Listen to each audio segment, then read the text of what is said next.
Hello everyone, आप सभी का बहुत बहुत स्वागत है मेरे चैनल स्टडी विद सान्या में।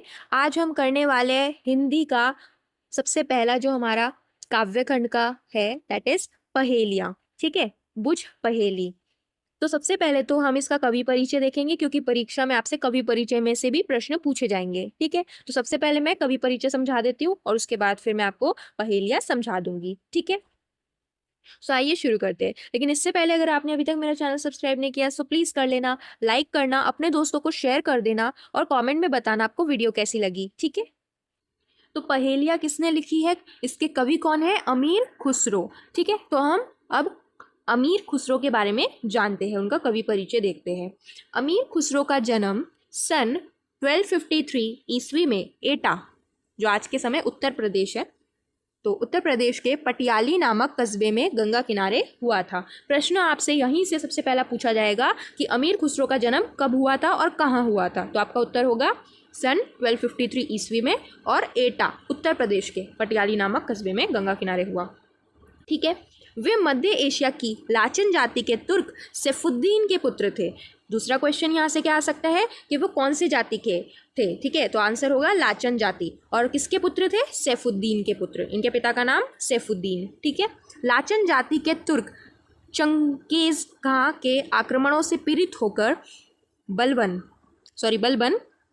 1266 से लेकर 1286 ईस्वी के राज्यकाल में शरणार्थी के रूप में भारत आकर बसे थे। अब क्या होता है कि लाचन जाति के जो तुर्क लोग थे, लाचन जाति, जैसे ये लाचन जाति के थे अमीर खुसरो, ठीक उसी तरीके से जो तुर्क लोग थे लाचन जाति के, वो चंगेज खां के आक्रमणों से, एक राजा था उसके आक्रमणों से पीड़ित होकर वो कहाँ आके बस गए? बलबन। ठीक है, बलबन के राज्य में वो शरणार्थी के रूप में भारत आकर बस गए। ठीक है, तो वह भारत से नहीं थे, वो तुर्क जाति के थे, और इस कारण वो जो है पीड़ित जब हुए आक्रमणों से उनके, तो वो भारत में आए। ठीक है, पहले वो भारत के नहीं थे। ठीक है, आगे देखें। खुसरो के बारे में फ़ारसी और हिंदवी दोनों भाषाओं में बहुत सारी रचनाएं लिखी गई है। तो खुसरो जी ने फ़ारसी और हिंदी में दोनों भाषाओं में अपनी रचनाएं लिखी है। ठीक है, वे बहुत अच्छे कवि थे, वो बहुत अच्छे कवि थे। उनके साहित्य के कई कार्यों में गज़ल, मसनवी, कव्वाली और अन्य प्रकार की कविताएं शामिल थी। जीवन के सभी क्षेत्रों के लोग उनकी कविता में रुचि रखते थे, जो ज़्यादातर प्रेम, आध्यात्मिकता और समाज के अवलोकन के बारे में थी। जनजात कवि होते हुए भी खुसरो में व्यवहारिक बुद्धि की कमी नहीं थी। सामाजिक जीवन की उन्होंने कभी अवहेलना नहीं की। जहां एक ओर उनमें एक कलाकार की उच्च कल्पनाशीलता थी, वहीं दूसरी ओर वे अपने समय के सामाजिक जीवन के उपयुक्त कूटनीतिक व्यवहार कुशलता में भी दक्ष थे। उस समय बुद्धिजीवी कलाकारों के लिए आजीविका का सबसे उत्तम साधन राजस्व ही था। खुसरो ने भी अपना संपूर्ण जीवन राजस्व में बिताया। उन्होंने गुलाम, खिलजी और तुगलक, 3 अफगान राजवंशों तथा 11 सुल्तानों का उत्थान पतन अपनी आंखों से देखा। उस समय क्या होता था, जो कवि लोग होते थे वो लोग क्या करते थे? राजश्रय में बस जाया करते थे, यानी राजाओं के जो महल होते हैं वहीं पे वो बस जाया करते थे। ठीक है, तो उन्होंने गुलाम, खिलजी, फिर तुगलक 3 और अफगान के राजवंश, और फिर 11 सुल्तानों के वहाँ पे उन्होंने उनका उतन पतन देखा, यानी कि उनका बड़ा होना, उनका फिर विनाश होना, ये सब कुछ उन्होंने देखा। ठीक है, आश्चर्य यह है कि निरंतर राजदरबार में रहने पर भी खुसरो ने कभी भी उन राजनीतिक षड्यंत्रों में किंचन मात्र भाग नहीं लिया जो प्रत्येक उत्तराधिकार के समय अनिवार्य रूप से होता थे। राजनीतिक दांव पेच से अपने को सदैव अनासक्त रखते हुए खुसरो निरंतर एक कवि, कलाकार, संगीतज्ञ और सैनिक ही बने रहे। अमीर खुसरो के पिता स्वयं पढ़े लिखे नहीं थे, क्योंकि उन्हें अपने काव्य संग्रह गुरुतुल कमाल की भूमिका में उम्मी अर्थात अनपढ़ बताया है। ठीक है, तो उनके पिताजी पढ़े लिखे नहीं है अमीर खुसरो के, ये हमें कैसे पता चलता है? क्योंकि उनकी काव्य संग्रह था, किनका? अमीर खुसरो का काव्य संग्रह है गुरुतुल कमाल, तो उसमें उन्होंने एक भूमिका दी है उम्मी की, जिसमें उन्होंने बताया कि अनपढ़, परंतु फिर भी उनके पिता ने उनकी शिक्षा का अच्छा प्रबंध किया था। लेकिन वो पढ़े लिखे नहीं थे उनके पिताजी, लेकिन अमीर खुसरो की शिक्षा का उन्होंने सही प्रबंध किया। डॉक्टर शुजात अली संदेलवली इस सदबर्ग में लिखते हैं 4 बरस की उम्र तक अमीर खुसरो पटियाली में रहे। इसके बाद अमीर सैफुद्दीन उनको अपने हमराह दहेली ले लिए और वहाँ उनकी तालीम व तबीयत का बेहतर से बेहतर इंतज़ाम किया। ठीक है, तो 4 बरस की उम्र तक अमीर खुसरो कहाँ रहे? पटियाली में। और उसके बाद जो उनके पिता थे सैफुद्दीन, उन्होंने उनके जो है तालीम के लिए यानी स्टडीज़ के लिए उन्होंने बेहतर इंतज़ाम कर दिया। अमीर खुसरो ने अपने जीवन काल में कई ग्रंथ लिखे हैं जिनमें उनकी विचारधारा, संगीत, साहित्य, तर्कशास्त्र और धार्मिक विषयों पर व्याख्यान शामिल है। उनकी कृतियों की संख्या 99 बताई जाती है। ठीक है, परंतु अभी तक 45 कृतियों का ही पता चला है। कुछ प्रमुख ग्रंथों का वर्णन निम्नलिखित है। अब यहाँ पे कुछ प्रमुख ग्रंथ हमें यहाँ पे दिए, जैसे खलिकबारी, नू सीपी। ठीक है, ये सारे कुछ प्रमुख ग्रंथ है, फेमस ग्रंथ है, उसके बारे में थोड़ा वर्णन इसमें दिया हुआ है। ठीक है, तो देखते हैं। तो देखें, खलिकबारी यह ग्रंथ अमीर खुसरो की अत्यंत महत्वपूर्ण रचनाओं में से एक है। सारे ग्रंथ जो भी उन्होंने अपनी रचनाएं की उनमें से सबसे महत्वपूर्ण कौन सा है? खलिकबारी। ठीक है, ध्यान रखेंगे, एमसीक्यू में पूछा जा सकता है। इसमें उन्हें तारीख, भक्ति, विचारधारा और धार्मिक मुद्दों पर व्याख्या किया है। फिर है नू सीपी। इस ग्रंथ में अमीर खुसरो ने संगीत, ताल और रागों के विषय में व्याख्या किया है। इसमें उन्होंने अपने संगीतिक ज्ञान की विस्तृत जानकारी साझा की है। उसके बाद है दीवाने खुसरो। यह अमीर खुसरो की कविताओं का संग्रह है। तो अगर आपसे पूछा जाए कि अमीर खुसरो की कविताओं का संग्रह किसमें है, तो आपका आंसर क्या होगा? दीवाने खुसरो। इसमें उनकी उर्दू, फारसी, संस्कृत और अरबी भाषा में लिखी गई कविताएं शामिल है। यह ग्रंथ उनकी काव्यशैली, भाषा और विचारधारा को समर्पित है। खुसरो फारसी के ही महान कवि नहीं थे, उन्हें अपनी मातृभाषा हिंदवी से भी बहुत प्रेम था।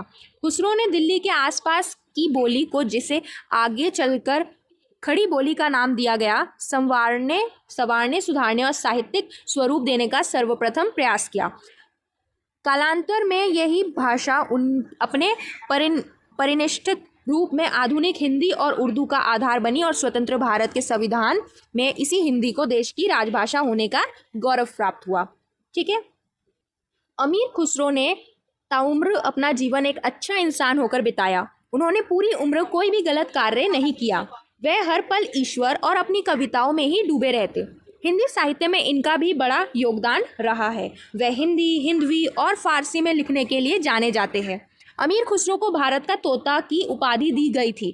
ध्यान रखें, यहाँ से एमसीक्यू पूछा जाएगा कि किसको भारत का तोता की उपाधि दी गई, तो आपका उत्तर होगा अमीर खुसरो। ठीक है, कहते हैं कि वे अपने गुरु निज़ामुद्दीन मोहम्मद बदायूनी सुल्तानुमुश-शायख ओलिया से बहुत ज़्यादा प्रभावित थे। इनके गुरु का नाम क्या है? इंपॉर्टेंट है, ध्यान रखना। इनके गुरु का नाम, ये पूरा आप ध्यान रखेंगे। ठीक है, निज़ामुद्दीन औलिया, ये पूरा नाम है इनका, यहाँ से लेके यहाँ तक। जब औलिया साहब ने अपना देह त्याग तो सबसे ज़्यादा दुखी कोई हुआ तो वह अमीर खुसरो ही थे। यानी जब इनके गुरुजी की मृत्यु हुई तो सबसे ज़्यादा दुखी कौन थे?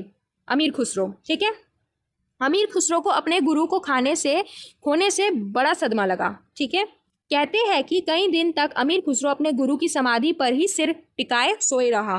फिर एक दिन अक्टूबर 1325 में अमीर खुसरो ने भी अपने प्राण त्याग दिए। तो इनकी मृत्यु कब हुई? आप ध्यान रखेंगे, अक्टूबर 1325 में। ठीक है, एमसीक्यू में पूछा जा सकता है। अब मैं आपको कुछ प्रश्न बताती हूँ जो प्रश्न आपसे पूछे जा सकते हैं। ठीक है, एक बार फटाफट से देख लेते हैं। देखिए, सबसे पहले आपसे प्रश्न पूछा जाएगा कि इनका जन्म कब और कहाँ हुआ। पहले भी मैंने आपको बताया था इनका जन्म कब और कहाँ हुआ। दूसरा प्रश्न पूछा जा सकता है पिता का नाम, कि इनके पिता का नाम क्या है।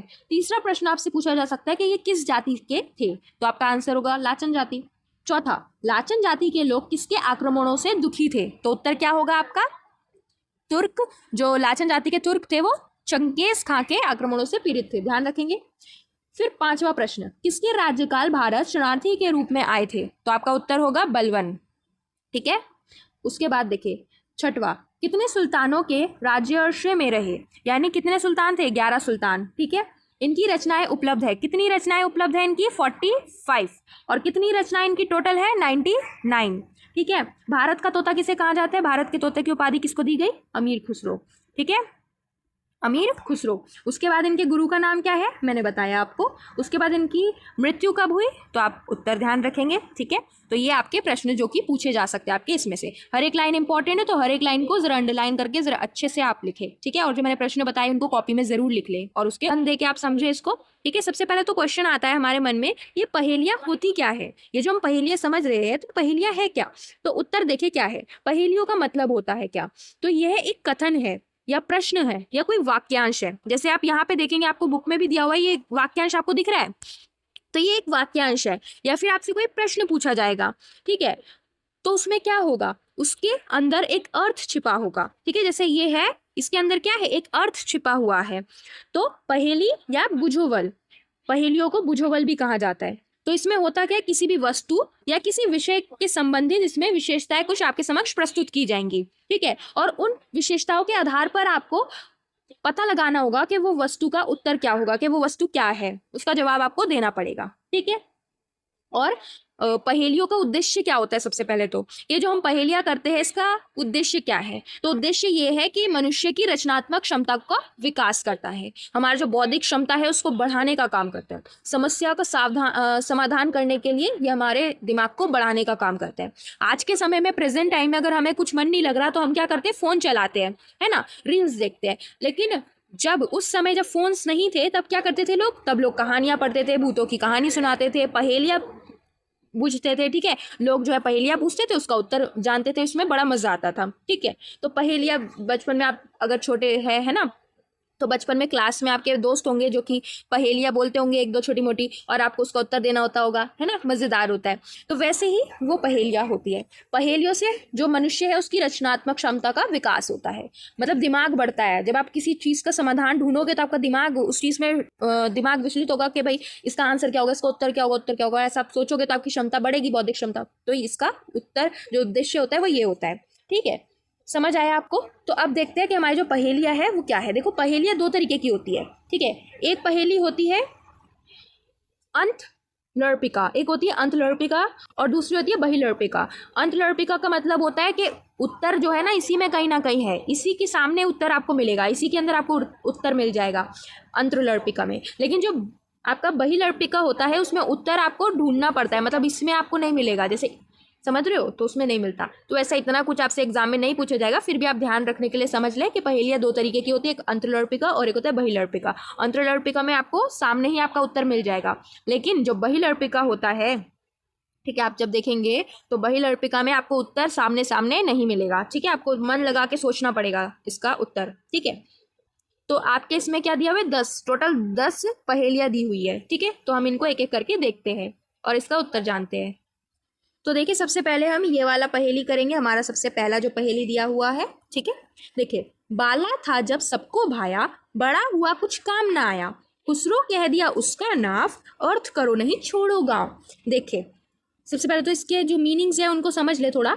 बाला का मतलब क्या होता है, बाला का मतलब होता है छोटा या फिर बालक। बालक भी तो छोटा होता है ना, बच्चा भी तो छोटा होता है, तो बाला माने छोटा, ठीक है। और उसके बाद भाया, भाया का मतलब होता है अच्छा लगना, ठीक है। नाव, नाव का मतलब होता है नाम, ठीक है। और अब देखो इसका क्या बोला गया है, बाला था यानी जब छोटा था तो सबको भाया, यानी सबको अच्छा लगता है। जब छोटा होता है तो बहुत अच्छा लगता है सबको, लेकिन बड़ा होने से कुछ काम नहीं आता वो। खुसरो कह दिया उसका नाम, खुसरो ने उसका नाम पूछ लिया आपसे, अर्थ करो नहीं छोड़ो गांव, यानी उत्तर दो, नहीं तो फिर क्या करो, गांव छोड़ दो। अब वो असली में गांव छोड़ने नहीं कह रहे, वो कह रहे हैं ऐसे ही कि मतलब तुम इसका उत्तर दो, उत्तर नहीं दोगे तो तुम्हें देना पड़ेगा उत्तर, मतलब या तो गांव छोड़ो या तो उत्तर दो, इस तरीके से, ठीक है। तो मतलब बाला था यानी जब छोटा था तो सबको अच्छा लगा, लेकिन जैसे ही बड़ा हुआ तो किसी को पसंद नहीं आया, कुछ काम नहीं आया, है ना। खुसरो ने कह दिया उसका नाम, अर्थ करो नहीं छोड़ो गाँव। तो आप बताइए इसका उत्तर क्या होगा। इसका उत्तर होने वाला है आपका दीपक, यानी दिया। देखिए कैसे, जब छोटा होता है, जब दिए का जो आग अग्नि होती है, जब वो छोटी होती है तो सबको अच्छी लगती है ना, हर जगह रोशनी फैलाती है। लेकिन जब वो बढ़ जाती है, अगर जो आपकी अग्नि है, आग जो अगर बढ़ जाए तो फिर तो हर जगह क्या हो जाएगा, आग लग जाएगी, है ना। और तो वो चीज़ तो सही नहीं है बिल्कुल भी, वो चीज़ किसी को भी नहीं चाहिए, है ना। तो वही चीज़ है कि जब छोटा होता है बाला, जब छोटा होता है तो बहुत अच्छा लगता है, लेकिन जब बड़ा होता है तो फिर वो किसी काम का नहीं रहता, है ना। तो यही इसका उत्तर है। अब दूसरा देखिए आप पहेली, दूसरी पहेली हम देखते हैं। तो देखिए, फारसी बोली आईना, तुर्की ढूंढी पाई ना, हिंदी बोली आरसी है, खुसरो कहे कोई ना बताए। सबसे पहले देखो, फारसी मतलब फारसी में बोला तो आता नहीं है फारसी। तुर्की ढूंढी पाई ना, तुर्की में मैंने ढूंढा नहीं मिला। हिंदी बोली आरसी आए, हिंदी में इसे आरसी कहते हैं। खुसरो कहे कोई ना बताए, खुसरो कहते हैं कि कोई नहीं बता रहा। बताओ उत्तर क्या होगा? सोचो सोचो सोचो। फारसी बोली आईना, फारसी में नहीं पता हमें, ठीक है, आती नहीं है। तुर्की ढूंढी पाई ना, तुर्की में ढूंढा बहुत लेकिन मिला नहीं। हिंदी बोली आरसी आए, खुसरो कहे कोई ना बताए। तो इसका उत्तर होगा आईना। आईना यानी जो आप शीशे में देखते हो, जिसको दर्पण कहा जाता है। देखो, हिंदी में ना आईने को आरसी कहते हैं। देखो, इसका उत्तर यहीं पे छुपा हुआ था। हिंदी में इसको आरसी कहते हैं, आईना जो है उसको आरसी कहते हैं। देखो, आरसी यहाँ पे लिखा है, फिर देखो यहाँ पे आईना लिखा हुआ है ना, तो इसलिए इसको बोला गया अंतर्लर्पिका। यानी कि आपका उत्तर यहीं पे आपको मिल जाएगा, इसी के अंदर अगर थोड़ा ढूंढने की कोशिश करोगे यहीं मिल जाएगा। तो देखो, फारसी में बोली आईना, फारसी में क्या बोला? आईना। तुर्की ढूंढी पाईना, तुर्की में मिला नहीं। हिंदी बोली आरसी आए, हिंदी में क्या बोलते हैं इसको? आरसी।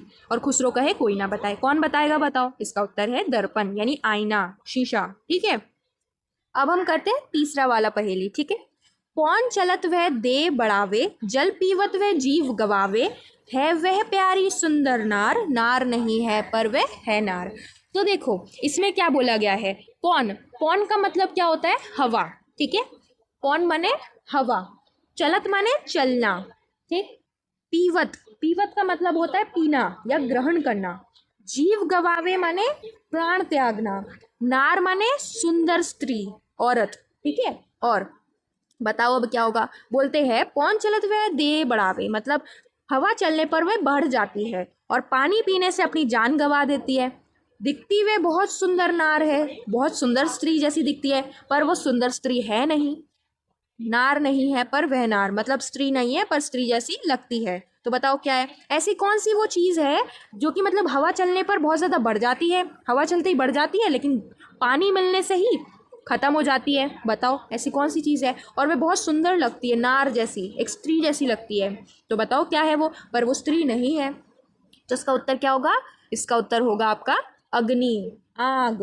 ठीक है, इसका उत्तर होगा आग। अब देखो कैसे, हवा जब चलती है तो आग बढ़ जाती है, बढ़ती है कि नहीं बताओ? जब हवा चलती है तो आग का जो लपटें होती है और ज़्यादा बढ़ जाती है, लेकिन जैसे ही पानी उसमें पड़ता है, जैसे हम पानी डाल देते हैं आग में, तो वो पूरा बुझ जाता है, ख़त्म हो जाता है, होता है कि नहीं? और उसकी जो लपटें होती है वो बहुत सुंदर सी लगती है, ऐसा करके लपटें जैसे निकलती है, बड़ी ही सुंदर लगती है, नारी जैसी, बट वो नार नहीं है, वो क्या है? आग। ठीक है, इसका उत्तर हो गया आग। अब हम करते हैं चौथे वाला पहेली। सावन भादो बहुत चलत है, माघ पूस में थोड़ी, अमीर खुसरो यूं कहे, तू बुझ पहेली मोरी। देखो, सावन भादो, इन महीनों में, सावन और भादो मास में बहुत चलता है। सावन भादो मास में क्या होती है? बहुत ज़्यादा बारिश होती है, उस महीने में बहुत ज़्यादा चलता है। माघ पूस में थोड़ी, और जो माघ और पूस का महीना होता है उसमें बहुत थोड़ा चलता है, ये मतलब चलता ही नहीं है, बोले तो बहुत कम। ठीक है, माघ पूस में बारिश नहीं होती है ना। अमीर खुसरो यूं कहे, अमीर खुसरो कहते हैं, तू बुझ पहेली मोरी, मेरी पहेली को तुम बुझो। ठीक है, तो अब आप बताओ इसका उत्तर क्या होगा? बारिश कब होती है? सावन भादों में बहुत ज़्यादा बारिश होती है, तब वो बहुत ज़्यादा चलता है, लेकिन माघ पूस में बारिश नहीं होती तो वो चलता नहीं है। तो बताओ क्या हो सकता है इसका उत्तर? इसका उत्तर है नाला या नाली, जो भी हम कहते हैं। जब बारिश होती है बहुत ज़्यादा तो क्या होता है? सारे नाले भर जाते हैं ना, सारे रास्तों में नाले जैम हो जाते हैं, भर जाते हैं, है ना। तो इसका उत्तर होगा नाला या नाली। ठीक है, और यहाँ पे आप देखो मोरी, यहाँ वर्ड छुपा है मोरी, मोरी का मतलब होता है नाला या नाली। ठीक है, तो यहाँ पे उत्तर मिल गया ना मोरी। अगर आपको नहीं पता मोरी का मतलब तो आप नहीं निकाल पाए इसका उत्तर। अब हम करते हैं पांचवा दोहा, सॉरी दोहा नहीं, पहेली। गोल मटोला छोटा मोटा, हरदम वह तो जमीन पर लोटा, खुसरो कह नहीं है झूठा, जो ना बुझे अकिल का खूंटा। तो ये बड़ा ही हंसने वाला है थोड़ा सा पहेली। देखो, अकिल का खूंटा का मतलब क्या होता है? मंद बुद्धि। ठीक है, जो मंद बुद्धि व्यक्ति होता है उसे बोलते हैं अकिल का खूंटा। ठीक है, तो देखो, गोल मटोल मतलब छोटा मोटा, गोल सा है और मटोल सा है, गोल मटोल सा है, ठीक है। और छोटा मोटा है, कोई बहुत बड़ा नहीं है, गोल मटोल छोटा मोटा है। और हर दम ज़मीन पर लोटा रहता है, मतलब ज़मीन पर पड़ा रहता है। खुसरो कह नहीं है झूठा, मतलब ये झूठा नहीं है। और जो नहीं इसको बुझ पाएगा तो वो अकेल का खोटा है, बुद्धू है। तो बताओ क्या होगा? इसका उत्तर थोड़ा आसान है, आप सोचिए। इसका उत्तर होगा लोटा। देखो इसी में तो छुपा है आपका उत्तर, लोटा। लोटा कैसा होता है? लोटा ऐसा होता है ना आपका, लोटा आपने देखा ही होगा।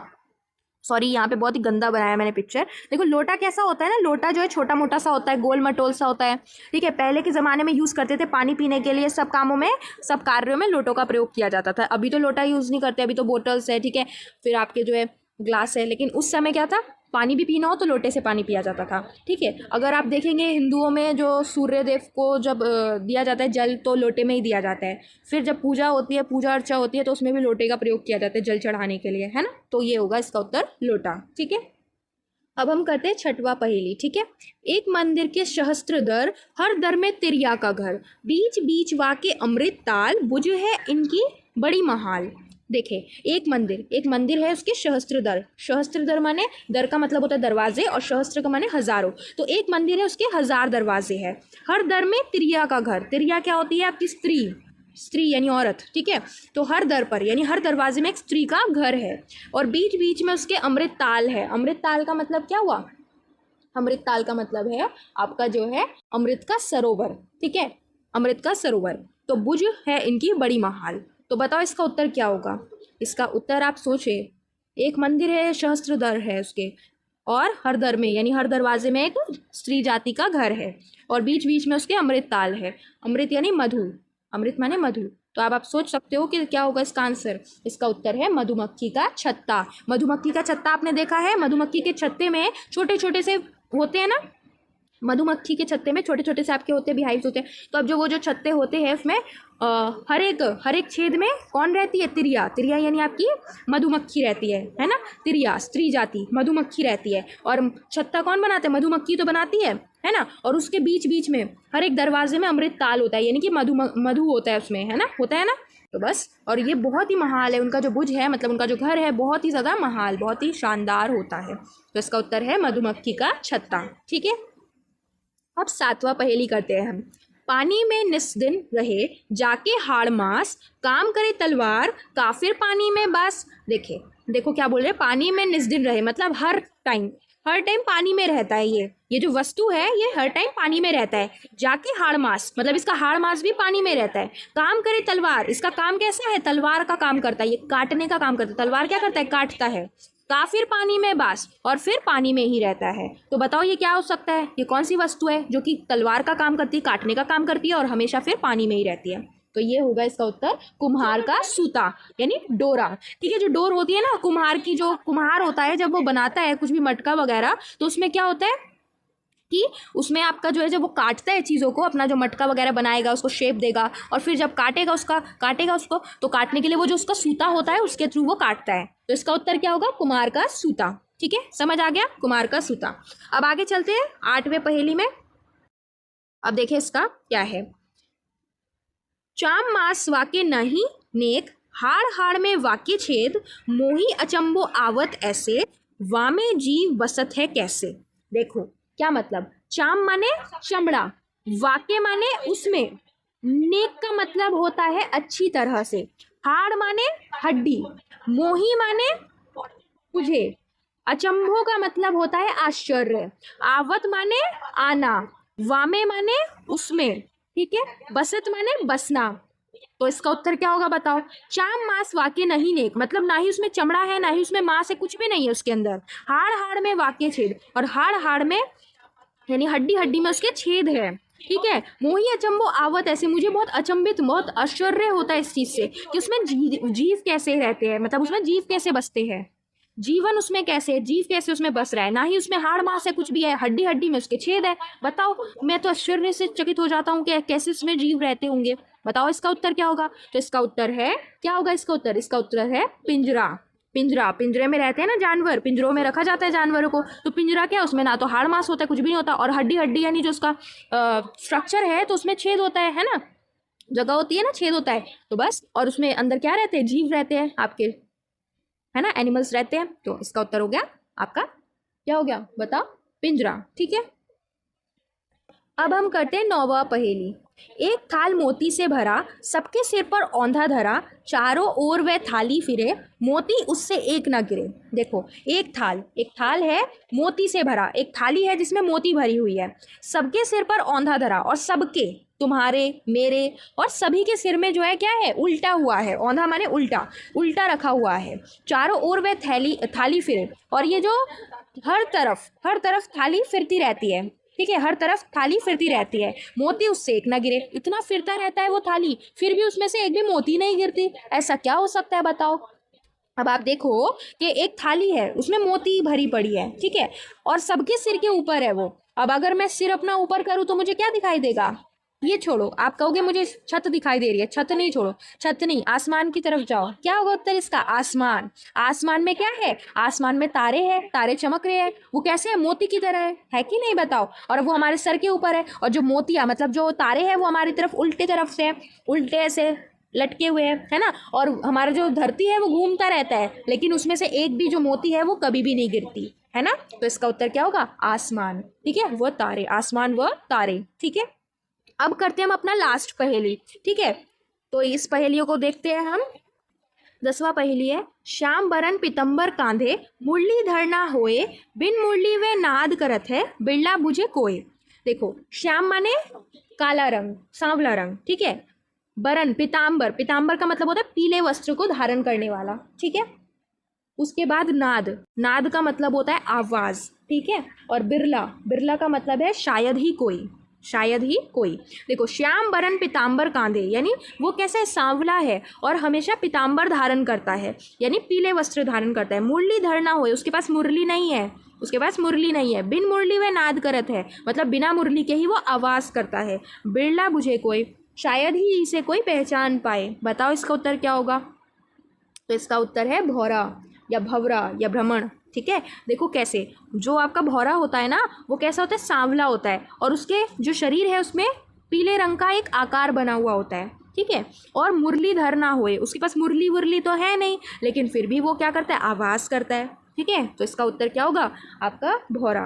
और जैसे आप इसका दूसरा उत्तर क्या देखेंगे कि श्याम बरन, यानी कि सांवला रंग, बरन माने रंग, तो सांवला रंग है, पीताम्बर कांधे, यानी कि पीले वस्त्र पहनता है। तो उत्तर क्या आएगा? श्री कृष्ण। श्री कृष्ण सांवले रंग के, और वो क्या करते हैं? पीले वस्त्र को धारण करते हैं, है ना।